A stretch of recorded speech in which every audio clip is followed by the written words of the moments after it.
Hello and welcome to Anatomy of Marriage Radio. I'm your host, Melanie Studley. What's up, my friends? My name is Seth Studley. I am a licensed marriage and family therapist. Happy morning to you. Good to see you.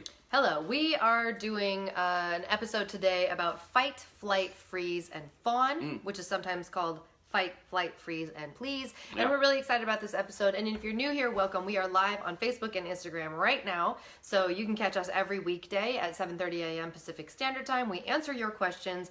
We talk about topics that are important, and we share real help for real couples. That's right. And really we do four things. We share we do a prayer together. We do a gratitude. We do an intention for our marriage, and then we end up with a Anatomy conversation of Marriage starter from the app. So, and this episode is brought to you by Anatomy of Marriage app. We have an app, you guys. We made an app. It's amazing. It has the clearing structure in it. People love that tool. It is the interactive version, so you can do all sorts of cool things in it. It has conversation starters. It has everything. It has battle strip. It has all kinds of things that videos give and you stuff. Makes your marriage not boring if you're stuck in a rut. And It's it's Delana helpful. saying hi to Sammy and Sammy saying hi to Delana. That's the cutest thing ever. That is cute. Virtual connections. But yes, so we love you guys. We're excited to start out our day, and we encourage you to do your prayers, your intentions, your gratitudes, and talk about the conversation starters every day with your partner as well. So do these shows with us. All right, we're going to pray. Okay. Thank you, God, for your blessings. Thank you for the trees, the air, the water that we drink, all the things that sustain our life, and your grace and your faithfulness to us, God. Thank you for the blessings that you give us. I pray safety for marriages out there, for our marriage, safety for families too. Thank you, God. Amen. Amen. Thank you. What's up, T? Thank you. So we're doing the gratitude piece Good right morning, now. Bill. Thank you for being chill yesterday. We can talk about yesterday's conversation and the response that we got to that and everything. And I wanted to thank you for that, for being a soft place to land. Men need, a man needs his woman to be a soft place to land, and you were that yesterday. So thanks. I appreciate that. You're welcome. Sorry, really strongly in my head was everyone needs a bosom for a pillow. That's what came into my head as you were saying that. So I apologize. I was like, I can't fight the song in my head. You did kind of like space out for a minute. I did. Like, it was very hard to she focus. left this universe. I appreciate that you're saying that I did that. All right. My gratitude to you is like how hard you worked on just the property and stuff. Like you came home and you're like, all right, we're cutting grass. We have a lot of grass that we cut.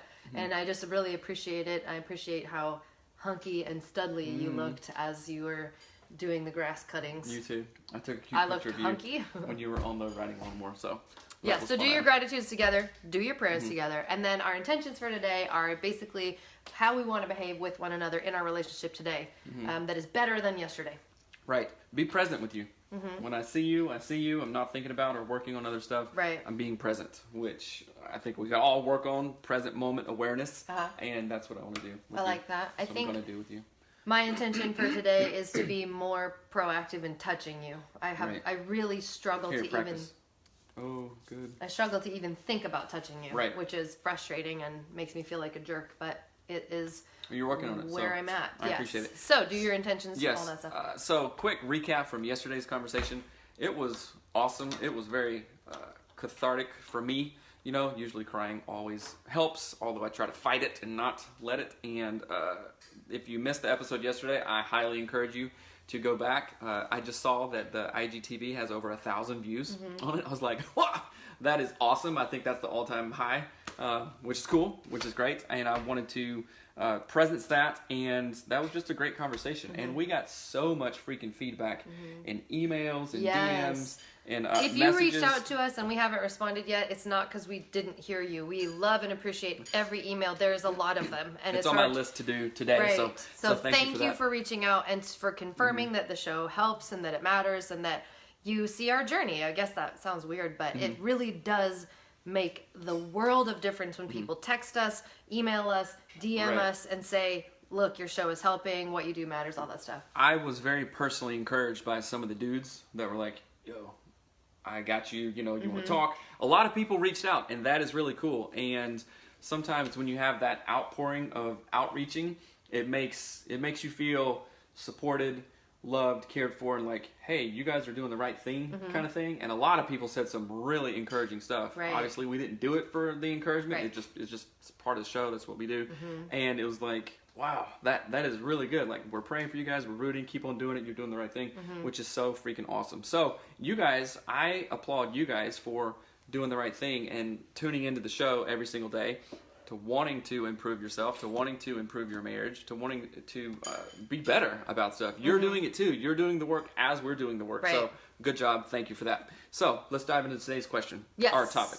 Today's Today's topic is all about fight, flight, freeze, and the question is, which you can send your questions in to hello@anatomyofmarriage.com.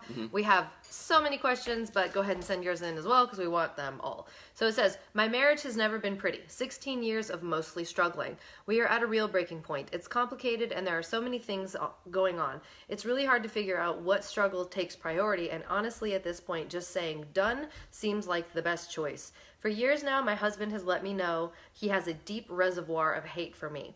I am what you call a pleaser, probably codependent, and recently my husband told me I have the baby fawn syndrome. Honestly, I feel like I was raised and have a very similar personality to Seth. My anxiety is so high, my thoughts are swirling. I keep trying to guess what my husband would want me to say or do to help him at least talk to me.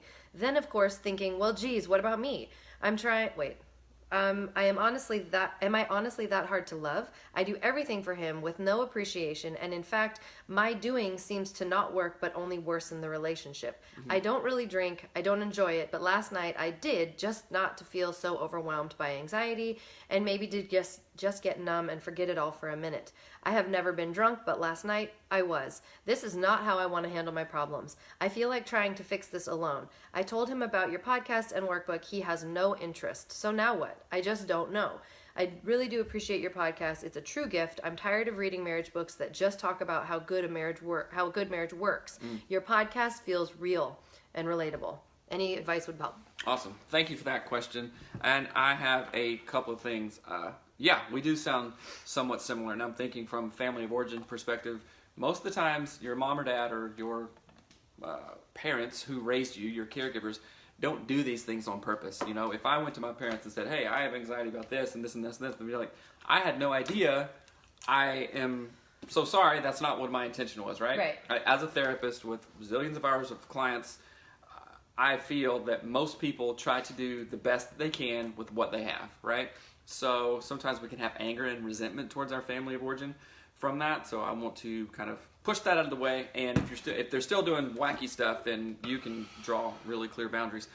But there's this book that I instantly thought of when I read your question, and it's for guys. It's called No More Mr. Nice Guy, and it's fighting the nice guy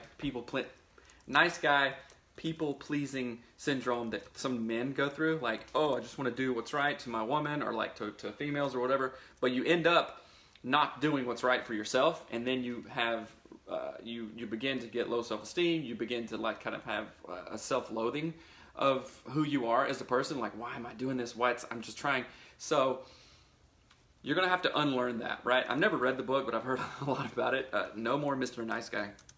And from what I know about it, it does talk about, hey, you can create boundaries that are healthy for you without having to be a jerk. And sometimes you have to be a jerk. Like, no, you're not going to treat me I'm not going to allow the way that you are treating me anymore, right?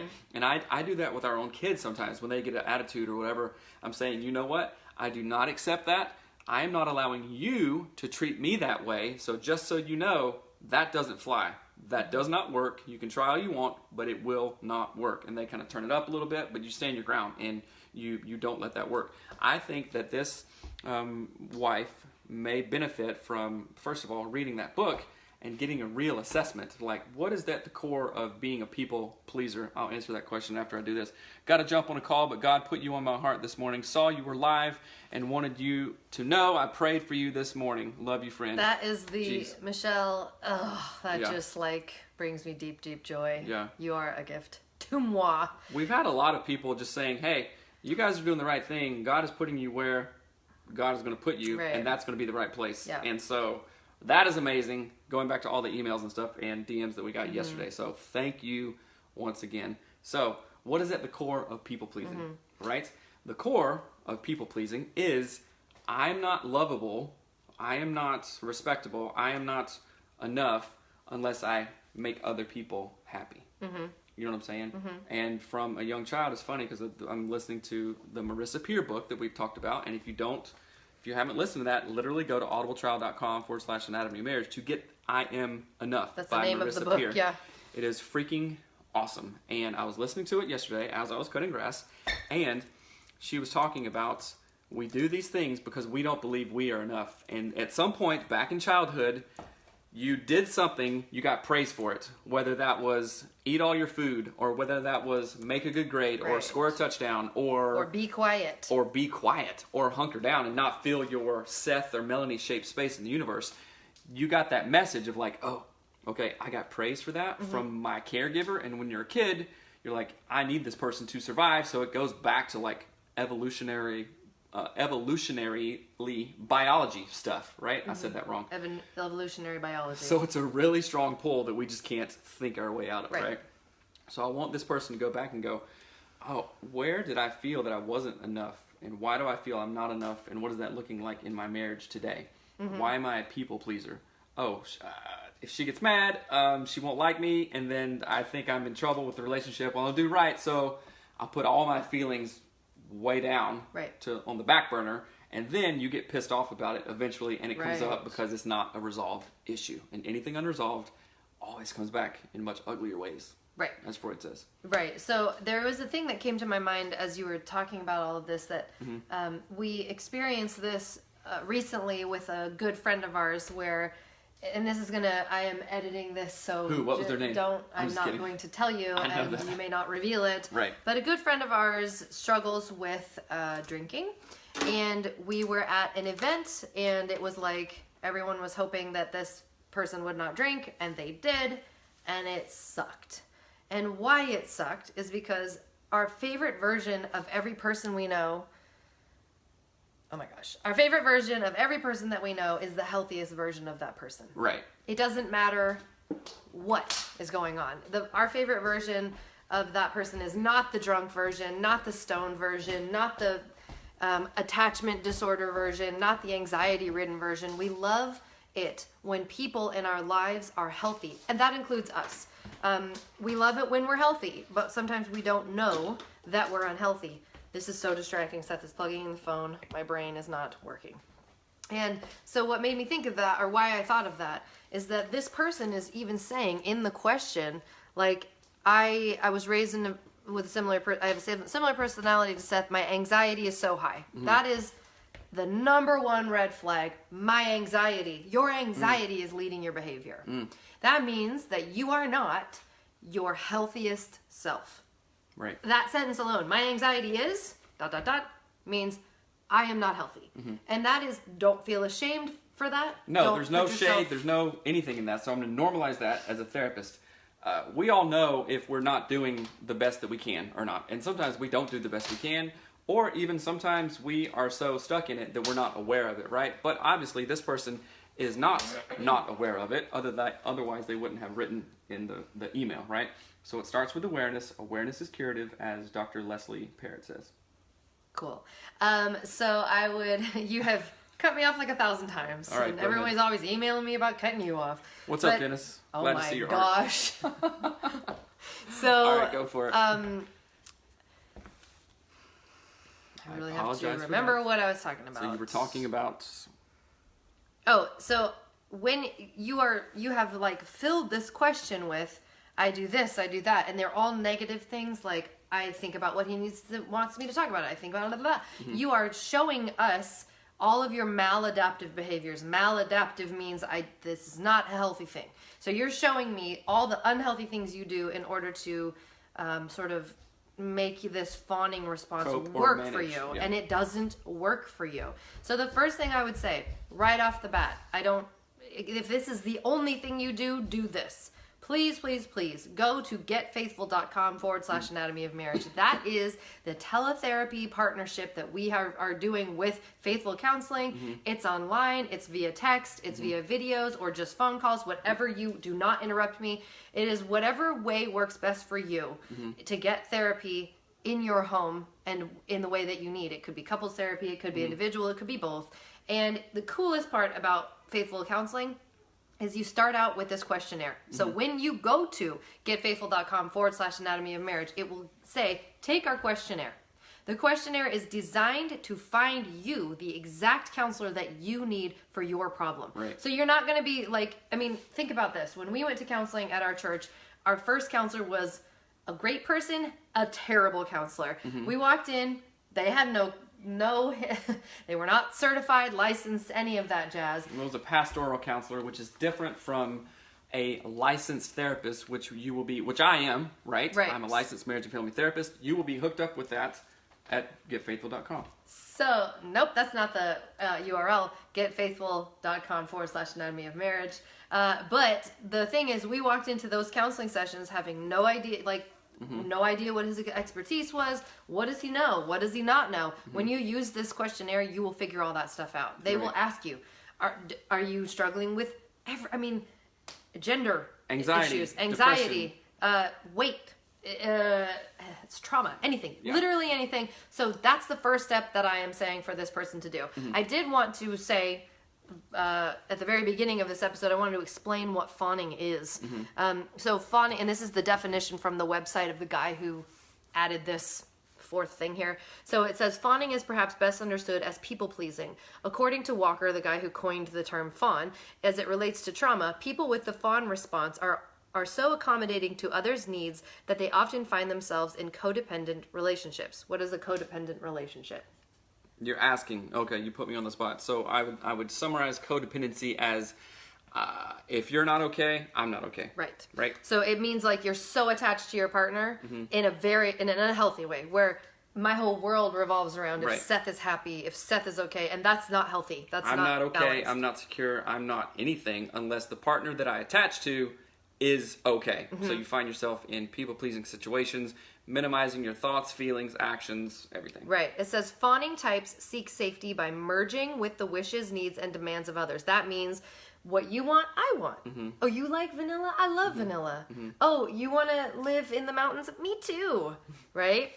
They act as if they unconsciously believe that the price of admission to any relationship is the forfeiture of all of their needs, rights, preferences, and boundaries. So that means whatever you want, I'll just do it. But the bad thing is you're literally you're saying, don't care about my dreams, don't care about my needs. I probably don't really need anything anyway. That does not work. It does not work. And that fawning mechanism, the tool of, I guess we could call it, people develop that in relationships when there's abuse. And this is abuse like, what is it called? Complex. So the guy who created it is a complex trauma counselor. And explain what complex trauma is. Well, just like anything with a lot of facets, it's just not one thing like, okay, I was hit by a car once and now I'm scared to cross the street. Right. I've repeatedly been hit by a car several times. The people I cared for and trusted said it was okay to cross the road. They said there were no cars coming. Okay, never mind. Well, so a good example that he says on his website, the guy who did it, Walker, is that he uses this idea of complex trauma as little trauma that seems almost invisible, and it happens like at your dinner table. So it reminds me of some of the things that you've expressed, like sitting at a dinner table and imagine someone saying, don't talk like that. Don't say that. And they do that literally every day. Right, and that can include gaslighting. Right. Things like that. Just other things, mixed messages. We call them like mixed signals. Do, but don't. Oh, if you did, then the rubber fence thing. So complex trauma is like we've talked about with historical trauma in the Black community, historical trauma as we've talked about and shared in our own family of origin with Native American stuff. It's multifaceted, generation after generation, complex trauma. It's not the same type of trauma as PTSD, going into a battlefield and having bullets flying and bombs dropping, but it is very traumatic to constantly have someone, and it would be like applicable if you had like a drunk parent all the time and you knew as a child, I can't go in that room because if I do that they might hit me, but if I'm really kind and subservient and I serve them, they will be happy with me. You don't know what you're going to get. Right. Right. You don't know what you're going to get, so you try to like think of all the cards, which produces anxiety in the first place. Jamie, our good friend from in España, thank you for the email too. That was amazing. Thank you. And you don't text or email or anything too much. We love emails. We love you. I think Enneagram 2 people might tend towards fawning in an unhealthy state. Yeah, as well as number 9. I was thinking a lot about number 9. Right. Seth, do you feel that perhaps maybe right, you are in a Fawn relationship. Please don't take it personally. I said that literally this morning, so go ahead and say it Please again. don't take it personally. After listening to dozens of your podcasts, I feel that may be a bit of fawning there. I too notice it in my own relationship. I am not happy when my wife is unhappy, when there's something I can do or say to make her feel better too. So, yeah, I think there are aspects of it, and it's not like you're in a fawn relationship, because the fight, flight, freeze, or fawn response isn't like I'm in a fight relationship. It's like that's your reaction when heat comes. That's your reaction when something comes your way, right? Which each one of those can have a very helpful purpose, because sometimes you have to fight that bear that's chasing you, or your kid or whatever. You have to fight. If you're like coming at me totally sideways, I have to fight you. It's like, no, that's not what we're doing. That's ridiculous or whatever. But each one of those 4 responses can have an unhealthy, maladaptive coping mechanism and pattern. And as over time, if we continue to practice and stay in that fight response all the time, you're going to think, oh, well, I'm just a fighter. That's just me, you know. Like some people say, oh, I'm Italian, I'm loud or whatever. Well, no, you just always fight response because you don't know any other way. Or like I have learned. Is this making sense to you? Sure, but I think you're feeling a little. What? You're like.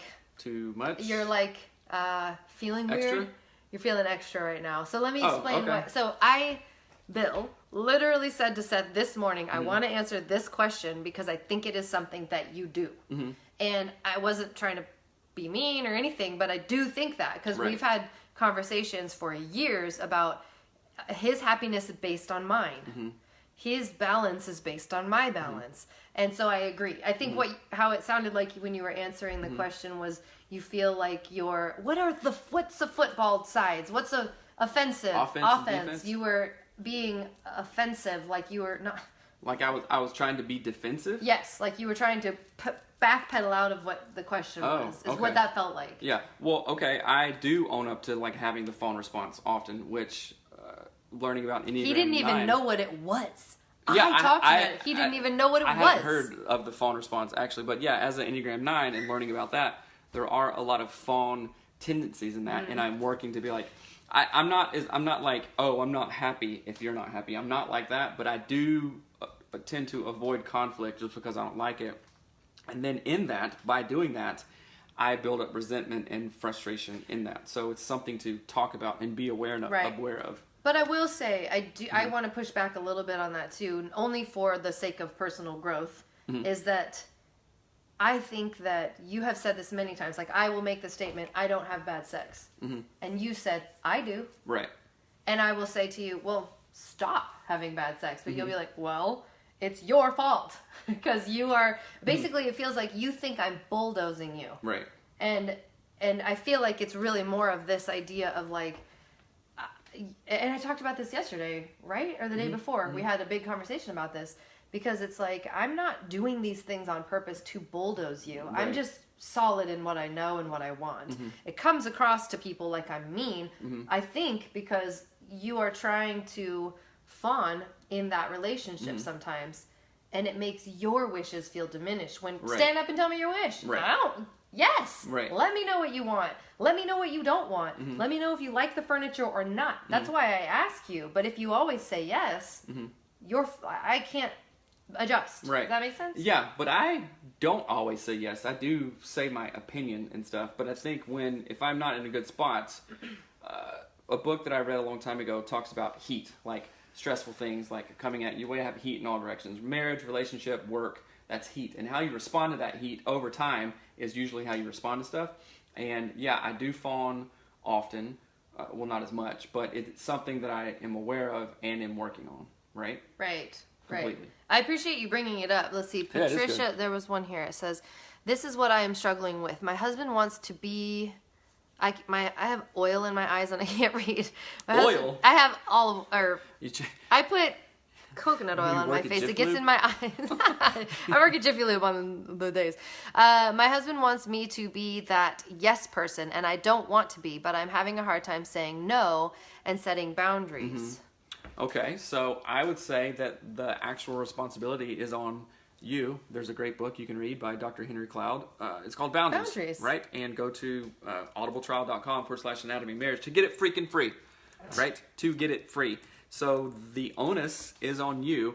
Like, if Melanie wants me to be a yes person all the time, but internally I'm struggling with that and like, I don't like that. No, that's not who I am. Then I'm living out of congruence with who I actually am, right? Even if you want me to be that, blah, blah, and sure, to a point, if you like it when I acquiesce to like, please sit with me in a field of flowers, okay, yeah, sure, that's fine. That's your preference. But every single day, for 2 hours, no, we got stuff to do, right? So you can say no in that in a healthy way, and you can acquiesce to that and give grace because your partner, maybe that's their love language, maybe that's how they feel special or loved. Right. I have a really weird thing that came into my mind. Don't do that. Okay. What came into my head as I was thinking that is if you literally took the desires that Seth had in a day and the desires that I had in a day and put it on a piece of paper with a line down the middle and his desires and my desires, they are equal. They should never ever have one be, you know what I mean? Like, what do you mean? Like this. So. Oh, you mean equal weight, not the same equal desires. importance. Equal weight. Equal weight and equal Right, importance. okay. So if I want to go. So that why I'm saying that is that I think in relationships, and I know I for sure thought this for years and years. I even said this at Dr. Tina's retreat, was that all the women in this circle that we were talking about, all our husbands and whatever, and all of us were putting our to-do list, our personal like wife to-do list above any need that our husband had. And I called it out. I said, listen to us. We are literally saying that our desires, our to-do list, our wants, our requirements, our expectations are more important than anything else our husband wants to do, doesn't want to do, thinks about, doesn't think about. And that's really important to see, because if you're fawning, you think your to-do list is not as important as mine. You will negate what's on your list to do what's on mine because I'm bossy or I'm louder or you don't like conflict. It might have nothing to do with me. It might only have to do with you. Here's a really good thing that happened in real time yesterday. So do you remember when you were cutting grass on the riding lawnmower? Yeah. And Patrick? Well, of course, it was yesterday, duh. But per reach, Mel, that's good. Patricia says, I read the book, need to work hard now. I would suggest that you read it again. I read super impactful books literally like 4 or 5 times. Read Marissa Peer and said, I'll put links, but listen, Okay, so go ahead. anyway, what were you saying on the lighting lawnmower? I have a very weird obsession and strong preference about how the grass looks. Oh, I know. Right? And I was thinking about it yesterday. I don't have that preference on many things. Right. I don't like it when there's piles of dead brown grass in the thing. It looks gross. And I look at it every day and say, oh, it's raining, it's going to be sunny, great. It's going to be 5 feet tall tomorrow. So I have to cut it. And I cut it a certain way so it doesn't pile up and all this stuff. And you were cutting it a different way. And I said, hey, cut it the other way. And you pushed back. You're like, well, no, I don't have to because it's this way. And I'm like, okay, fine, whatever, right? And then you kept on doing it. I was like, that doesn't make sense. I cut the grass 800 times more than you have here. This is how you do it, right? It's not a weird thing. You're not dumb. You're not anything. And I said, hey, I need you to cut it this way because it does better. Right? So in that, I didn't fawn. I didn't push back. But you put your to-do list of how you thought you should do it above mine kind of thing. Does that make sense? And this is kind of coming together for me a little bit. So in that moment, I was like, no, do it this way. And I don't know if... Well, I'm interested in what your process was like. Oh, sure, I'll just do it this way. I don't care. I don't want to talk about it. Or, oh, this is better. This makes sense. Which one of those did you think? It was just that. I thought it's better. It makes sense because what I thought was going to happen was if I blew the clippings this direction, it would make a big pile that I couldn't cut down. So I was trying it the other way. And all I did was go, oh yeah, he's right. It doesn't do what I... It disperses it when the thing is open. Yeah, so I was like, blah, blah, it doesn't. This doesn't do what I thought it did. I'll just go the other way. I didn't care. I didn't have feelings about it. I just was like, oh, I think this. Oh, I was wrong. Yeah. Right. So that's interesting to me because that process doesn't happen much for me, and so that's why this is right. And so one of the things that we were talking about yesterday, I walk with my friends and we were talking about this is that I approach a lot of stuff really logically. Right. I don't give any craps about how you feel about something. A gots or how dang? I don't give a god dang. I don't know what that is. It is funny. I don't care about the feelings part of Right. it. And I used to care only about the feelings part. And I'm like, wow, this is really messing my life up. Let me stop. But the hard part is that you wind feelings into everything. Like, you would have, like, she's hurting my feelings. She's cutting the grass counterclockwise. She hates me.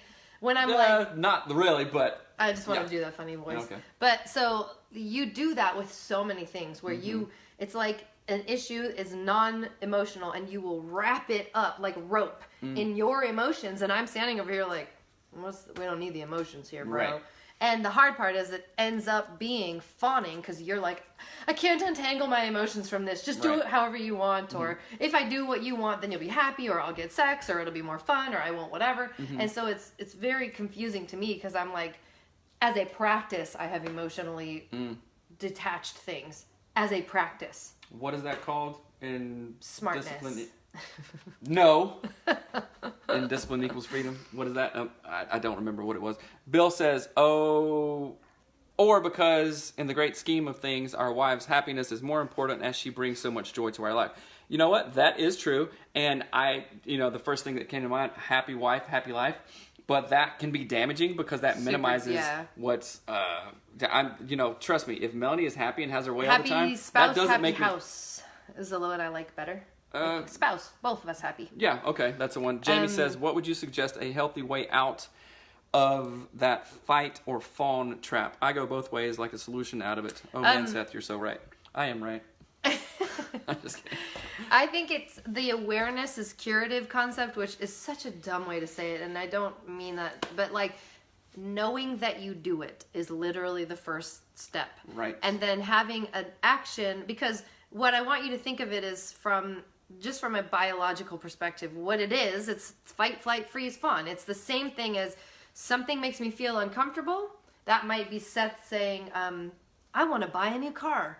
And I will have this immediate response. It could be fight. No, you can't get a new car. Blah, blah, blah, blah, blah. Right? It could be flight. I'm going to ignore that he said that. I'm just going to call my mom. I'm going to go to my sister's house. I'm going to go get pizza and eat blueberries. I don't know. I don't know. Freeze. Like, I don't know what to say. I'm just going to, I don't know. Or fawn. Or well, fawn. Like, well, I mean, you'll right? acquiesce to it, right? So knowing that those four options are in everybody all the time is the very, very, very first step. Right. Because I had this moment too where I think it was when we were on vacation. Actually, it was in relationship to you where I've been learning about these fight, flight, freeze, fawn, and our sort of visceral reaction to things. Recent vacation? This was like 2 days ago. It was actually this last conversation when you got upset at me. Oh, right. And I knew, I'm like, he is feeling anxiety and stress from all the things that have happened over the last 2 weeks, and he's fighting me, although I literally did nothing. Right. And so I pointed it out lovingly, like in a process, in a long conversation. But it was that, knowing that you do that is the very first step. And then sitting and going, what are my triggers? Right. What triggers me to, what did yours were, flight and fawn, where'd it go?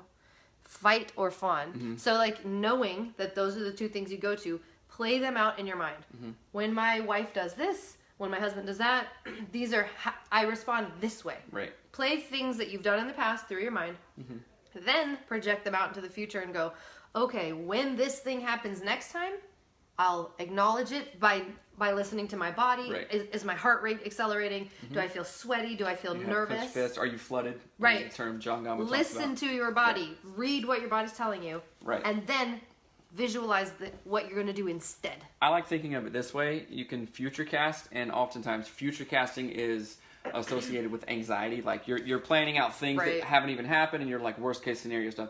But we can future cast in this way and say, I've been down this road before. I've felt these emotions before. If I continue down this road, where do I usually end up? Right. If I continue down this one, where do I usually end up? Okay, I'm going to play out those scenarios and go, okay, I'm going to intervene myself here. It's like I always say, if I'm hiking in the woods, I would rather know that there's a bear around that tree and turn around, get my pistol out or whatever, or bear spray, and walk the other way, rather than coming up on that bear and being, wah! right? Yes. Then you fight, flight, freeze, or fawn, Right. and then you get in trouble, right? You're So telling it's the bear, "We'll do whatever you want to do." eat my face, whatever. So Bill says, could that wrapping of emotions be due to the fact that you are not accepting or belittling our recommendations in favor of your own? I think it's like a "you are enough" Marissa Peer vibes. You don't value. So in Brene Brown, I'm currently reading Brene Brown, Daring Greatly. It is phenomenal. And she talked about we can only be in relationship, we can only accept others to the extent that we accept ourselves. Right. That's what I think you struggle with at your core. Somewhere in your childhood, you did not feel accepted. I totally can see why. We spent 2 weeks with your family, and there's a whole lot of, don't say that, you can't feel that, don't go there, you're wearing that. There's a lot of judgment, a lot of, you are not making the right choices, and and your parents are wonderful, I adore them, but you grew up that way, and I think what happens is you feel like, I'm probably not doing the right thing. I think Melanie's she might be doing the right thing, so I'm just gonna. But and then you just go to avoiding conflict, and that doesn't work. Well, and then you side with me all the time, and I don't know the difference because I'm not in your head. So I'm like, oh, he wants to go here, but then I find out 6 months later I didn't want to go there, and I'm like, well, why the crap didn't you tell me? So I'm gonna normalize this a little bit. Do it. I'm sharing my own experience in this in hopes that you can see yourself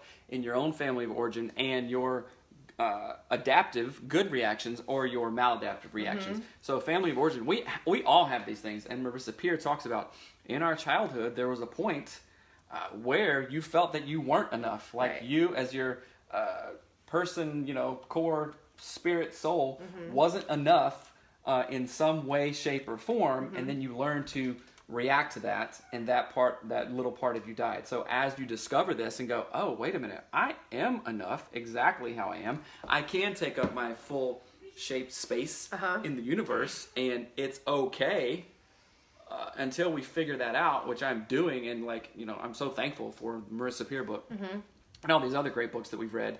Until we get to that point, there is going to be this conflict. Unresolved issues always come up in uglier ways, right? If you're watching on Instagram or Facebook Live, when we stop looking at the camera and looking at each other, that's when we know. That's when we know it's serious. What's up, Mandy? But hold on. Valley Parker Grove said, I signed up for Faithful Counseling and had 2 sessions. Wow, in all caps. Yep. I have guarded hope, but hope nonetheless. Yes. That is rad. That is why we partnered with them, because we believe in them. So let me say, I'm going to pitch, go to getfaithful.com/anatomy of marriage. I am a licensed therapist, right? You will be hooked up with a licensed therapist. And as Melanie said before, you have like a mini assessment that you can do at your leisure. Oh, I have anxiety, depression. I want to study family of origin issues. I want a male counselor who is Muslim, or a female counselor who is Christian, or whatever. You can handpick your counselor, right? It's confidential. It's HIPAA compliant. It's easier than going to an office, finding parking, blah, blah, blah, finding traffic, all this stuff. Babysitters, all that stuff, yeah. Do it in your pajamas for 45 minutes every single week. You'll thank us later for it. So thank you. Getfaithful.com/anatomy of marriage. I'm so glad that you went. That is awesome. Yes, thank you for sharing too. Jamie says, yes, get it, Seth. I'm trying to. Yes, and I do want to say in this question that we were addressing initially, it says, for years now, my husband has let me know he has a deep reservoir of hate for me. So I want to address that. We sort of skimmed over it, and I didn't mean to skim over that. That is not okay. Right. That's not your responsibility. Like, you're not responsible for his reservoir of hate. And what the crap is a reservoir of hate? Like, that's really strong language. That's that goes very back strong and has language. 16 years of unresolved baggage. And I'm going to jump in real quick. As Marissa Peer was talking about, as I was reading the book yesterday, I Am Enough, and you were talking about, we can't, like I always say before as well, I can't give you $2 if I have $1 in my pocket, right? I have a deep reservoir of hate for you. Is it because you have done 16 years of super hateful, damaging, worst things ever things to me? No. It is things that I've held on to because I haven't let go of them in myself at first. And then it's like piling on stuff. So we start out in life, we're literally a clean slate. We have everything we need. Right. Food, spirit, health, love, all this stuff. We have everything that we need, right? Somewhere along, we pick up things that, oh, wait a minute, I'm not enough. I get love and safety and security when I do this, but that's not really me, but I can't give up safety and security, so I adapt, right? And so that part of like, we it's like a stone. It's like, okay, here's a stone, right? And then whenever another stone comes along when we're in close relationship that looks similar to what I am holding on to, guess what? We take that one on as our own, and we blame you for, you gave me this. I'm like, well, wait a minute. You're only recognizing that in this relationship because you had the blueprint and the imprint in yourself first. Does that make sense? It's like, okay, I have an image, some sort of like picture or something, and it's a maladaptive picture. It's something that's not resolved, something that I personally don't even want, right? But then I walk around in the woods and I'm not seeing the trees. I'm not seeing your beautiful smile. I'm not seeing how you really love me. I'm seeing this. I'm looking for what we look for, we find, right? What we focus on expands. I'm looking for an identical mirror image of this weird, gross picture, and like, oh, wait a minute, I saw it. That one time that you know, punched me in the face, or that one time when you did X, Y, Z. Guess what? I'm going to take that picture, and now this picture also has an imprint of you. So now associate with. Does this make sense? And basically, it's like you go to what you know. So my assumption, and I could be way, way, way off here. So, but hear me out for a second, is that the person who wrote this question had parents who said things to one another like, "I have a deep reservoir of hate for you." Like, I'm assuming. I mean, let me just put it a different way. If Seth ever said that to me, I would not stay with him. I'm not saying that you have to leave your husband, so please don't hear that. But I grew up in a home that was, no one would ever be allowed to say that. I would never accept that. My boundaries are so firm in that area because in my home, we would never talk that way. You are accepting that from your husband probably because in your home, you heard that kind of language spoken. Or wait a minute, that's not necessarily true. He probably heard that type of language spoken, but right, in his family of origin. There's a level of acceptance that she has to go, oh, this language is okay. You know what I mean? Yeah. Like, and so I'm not, but yes, it could be, it's probably a mixture, an amalgamation of both of those things coming from both of your families of origin. And so the hard part there is that you cannot love someone whilst having a deep reservoir of hate. Like, it doesn't work. Right. Love and hate are not like, yeah, I love hate you. That works. It doesn't work. Right. It's like the lights are on off and the water is wet dry. Like, it doesn't work.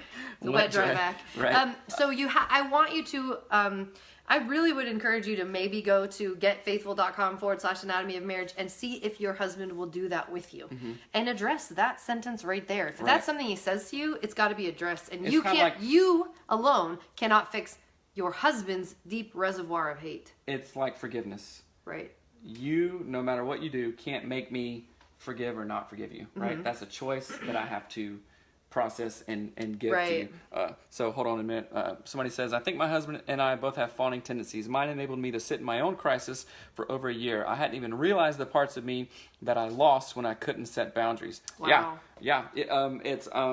I like that. You don't know what you've lost until you set boundaries, right? Because it's like having a sieve, right? And you have all this water, or a colander or whatever. Right, yeah. What do you call Strainer. it? You have all this water going through, and you literally have no idea the amount of water, how many gallons is being poured into that, right? Until you're like, wait a minute, I'm getting a bowl, not a stupid colander. Then you could be like, oh, here's a gallon, here's a gallon, here's a gallon, right?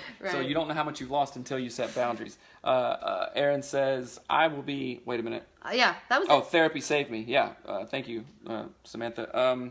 I will be listening to this episode again and again. So powerful and healing. Stinking family of origin work. Makes me strive to be intentional with my own kids so my hurts and struggles don't be theirs as well. Right. Exactly. And I think of that Bible verse that talks about the sins of the father. And I, you know, like in my, I don't know, goofy maybe church upbringing, that was explained of like, oh yeah, if your father did something bad, you inherit that and now that's going to be put on you, and it's like super bad karma or whatever. I'm like, well, no, my understanding of it now is the things that the maladaptive reactions, the things that we don't let go of, the patterns that aren't helpful that my family of origin did, I, by family of origin nature, am going to give to my kids, because if I don't fix it, if I don't know that bear's behind the tree, if I'm not aware of it, then I'm just gonna like willy-nilly give it to my kids. Same speech patterns. How do I treat you? Am I respectful to you? Am I loving? Am I equal to you? Or all this stuff. So if those aren't resolved, boom, the sins of me are gonna go to our kids. A different way, we're going to do it too to our kids. A different way to think of that, Marissa Peer uses this sentence, and I think it is so incredibly powerful. She says, we inherit shame. We inherit the shame of our parents.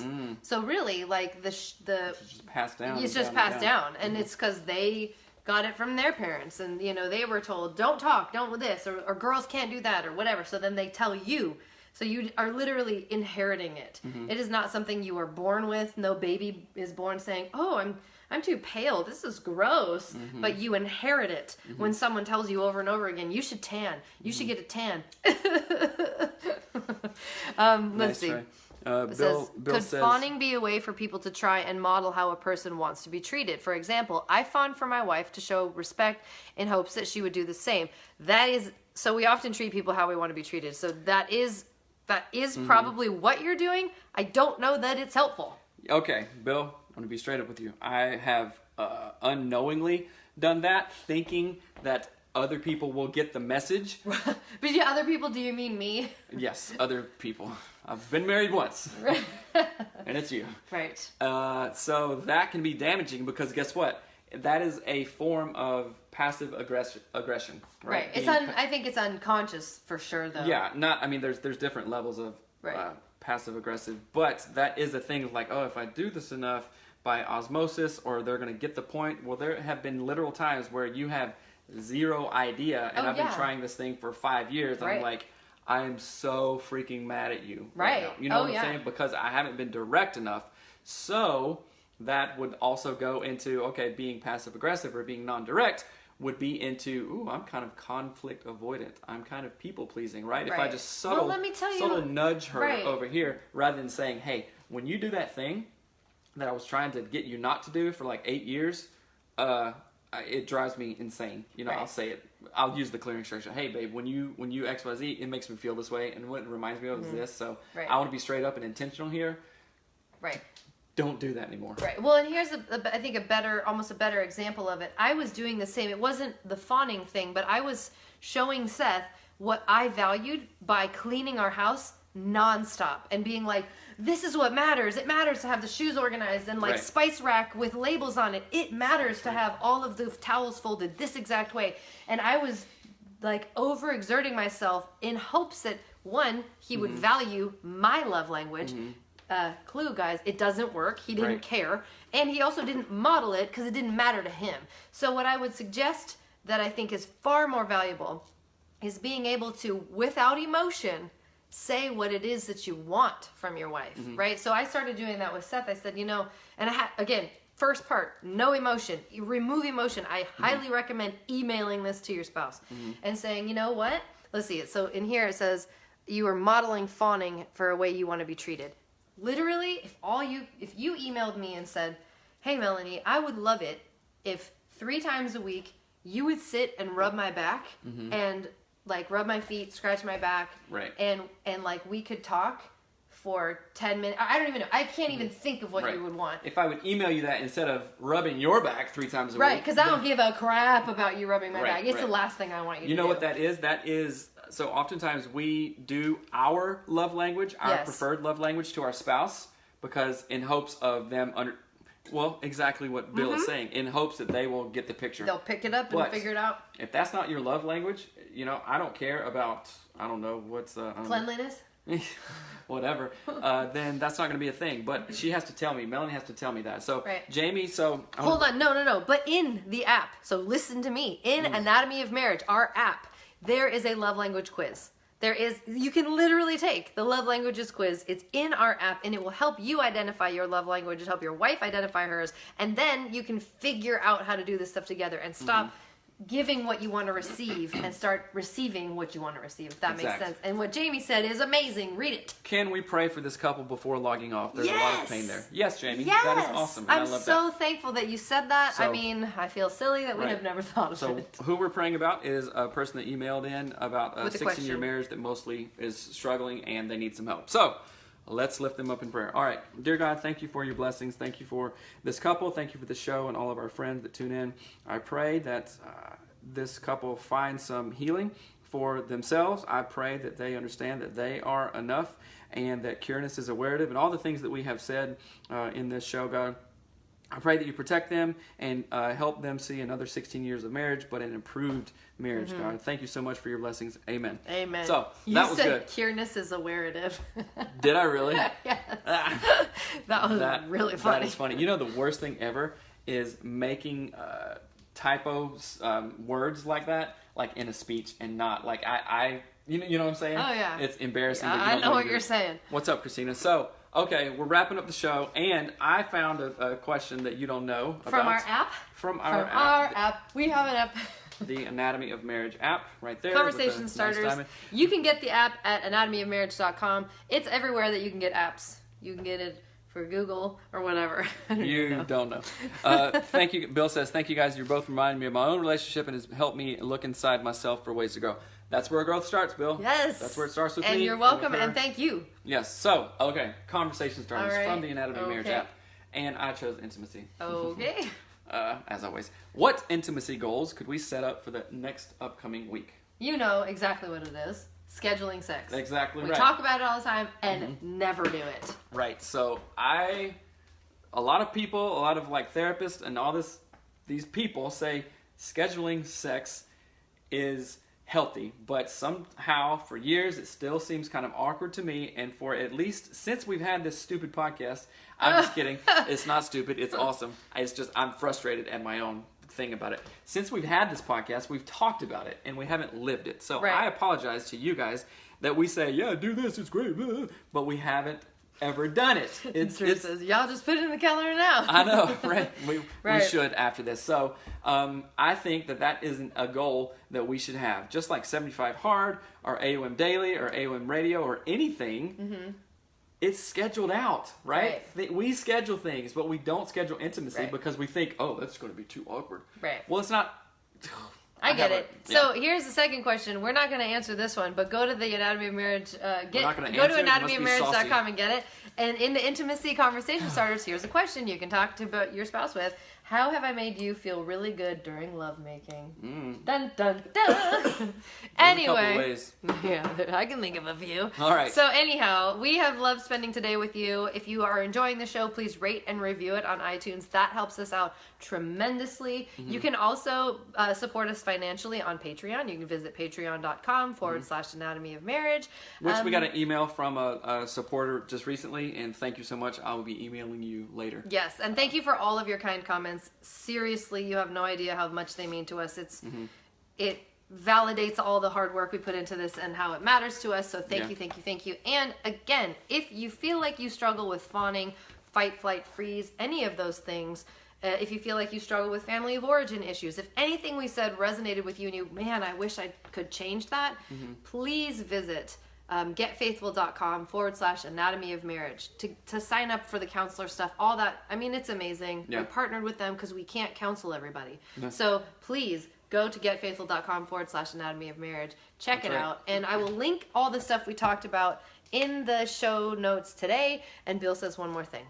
I found that what works for my relationship is to have a range of days that each of us own. On one of these days, the owner will be responsible for initiating sex. Monday, Wednesday are my wife's days. Thursday through Saturday are mine. And we can't refuse unless injury or monthly friend. That is awesome. I have heard of that. Like I like that. Owning those days. I love that. Owning those days. Like, you know what? This is my day. Then I'm going to make a focus on foreplay, right? Because in the past, you're like talking about foreplay. I'm like, oh, this is so stressful and gives me anxiety. There's a foreplay list in our app. Use our app. Seth?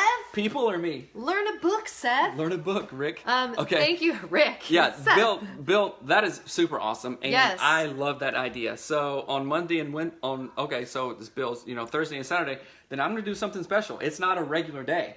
Right? It is not a regular day. I'm going to be intentional. I'm going to be forthright, and that is awesome. Okay? High five for getting some. No, I am serious, and I'm not saying like, ooh, let's get some. It is like... We can start our own 75 hard, if you know what I mean. Oh my gosh. Anyway, we love you. This is a very long podcast. Have Right. a wonderful day. All right. And we will see you later. All right, peace All right, out. See you tomorrow. Bye. Wait a minute. Why is it not working? I think it's thinking. Oh, no, finish. Oh, darn it.